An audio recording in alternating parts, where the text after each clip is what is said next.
নমস্কাৰ নতুন এটা ভিডিঅ'লৈ আপোনালোকক স্বাগতম জনাইছোঁ। বলিউডৰ এখন cinema Manjhi the mountain man. Ketan মেহতাৰ এই চিনেমাখন নিৰ্মাণ কৰিছিলে। ৮০ৰ দশকৰ বিহাৰৰ এটা পটভূমিৰ ওপৰত নিৰ্মাণ কৰা হৈছিলে এই চিনেমাখন।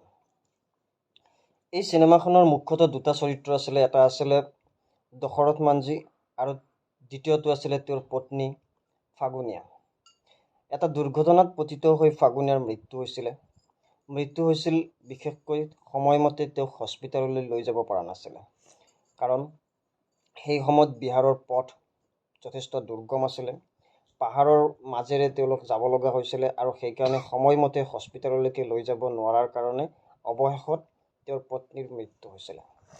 আজি এই বিষয়টো মই উত্থাপন কৰিব লগা এইকাৰণে হ'ল, যোৱা দুটা দিন ধৰি ৰাষ্ট্ৰীয় সংবাদ মাধ্যমৰ তামিলনাডুৰ এটা ঘটনাই সকলোকে আচৰিত কৰি তুলিছে।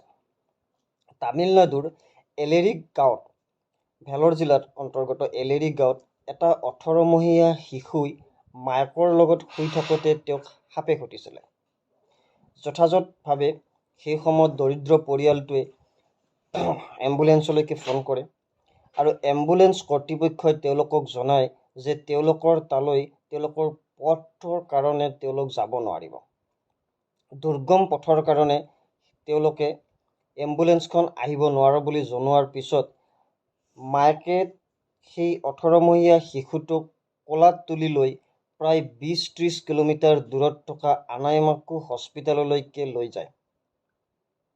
18মহীয়া শিশুটো যেতিয়া হস্পিটাললৈকে লৈ যায়, হস্পিটাল কৰ্তৃপক্ষই তেওঁক জনায় যে ইতিমধ্যে তেওঁৰ শিশুটোৰ মৃত্যু হৈছে।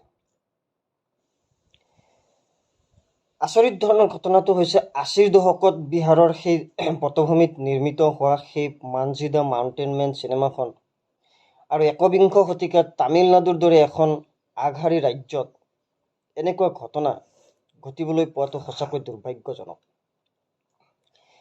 তামিলনাডুৰ ৰাজনীতিত কৰুণানিধি, জয়াললিতাৰ দৰে বাঘা ৰাজনৈতিক নেতাই ৰাজ্যিক ৰাজনীতিৰ পৰা ৰাষ্ট্ৰীয় ৰাজনীতিলৈকে নিজৰ নাম ৰাখি থৈ গৈছে।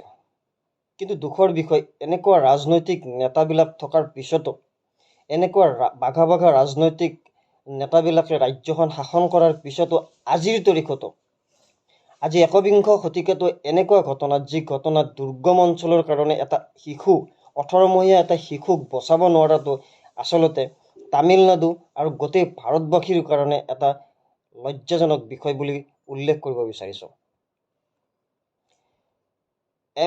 বৰ্তমানৰ মুখ্যমন্ত্ৰী ষ্টেলিনে যেতিয়া ৰাষ্ট্ৰীয় সংবাদ মাধ্যমত এই ঘটনাটোৱে চৰ্চাৰ লাভ কৰিলে, তেতিয়া তেওঁৰ ফালৰ পৰা তেওঁ মন্তব্য কৰিছে যে সেই পথটো নিৰ্মাণৰ কাৰণে তেওঁ ৰাষ্ট্ৰীয় পৰিবহণ মন্ত্ৰী নীতিন গাডকাৰীলৈ 6 মাহ আগতে তেওঁ চিঠি লিখিছে। কিন্তু ইয়াক কিমান দূৰ সঁচা বা কিমান দূৰ মিছা সেয়া আজিৰ তাৰিখত কোৱাটো উচিত নহয় বা সম্ভৱো নহয়।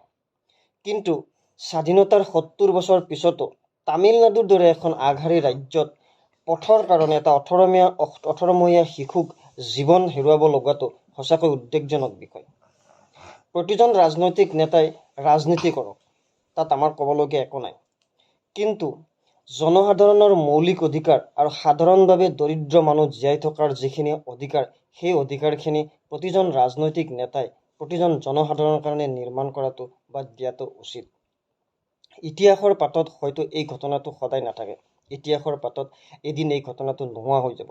কিন্তু এই যি দৰিদ্ৰ পৰিয়ালটোৱে সন্তানটোক হেৰুৱালে, যিটো মাতৃয়ে 20 কিলোমিটাৰ মৃত সন্তানটোক কোলাত বান্ধি এটা আশা লৈ হস্পিটাললৈ লৈ গৈছিলে আৰু অৱশেষত তেওঁৰ সন্মুখতে ডক্তৰে যেতিয়া ঘোষণা কৰি দিলে যে তেওঁৰ সন্তানটো আৰু এই পৃথিৱীত নাই, সেই যিটো অন্তৰত দাগ লাগি গ'ল, সেই দাগটো হয়তো পৃথিৱীত কোনোদিন তেওঁ পাহৰি যাব নোৱাৰিব। এই ঘটনাবিলাক ভৱিষ্যতে সংঘটিত নহওক, এই ঘটনাবিলাকে প্ৰতিজন হৃদয়ৱান মানুহক এবাৰৰ কাৰণে হ'লেও ভাবিবৰ কাৰণে চিন্তা কৰিব লগা হৈছে, ভাবিবৰ কাৰণে বাধ্য কৰি তুলিছে।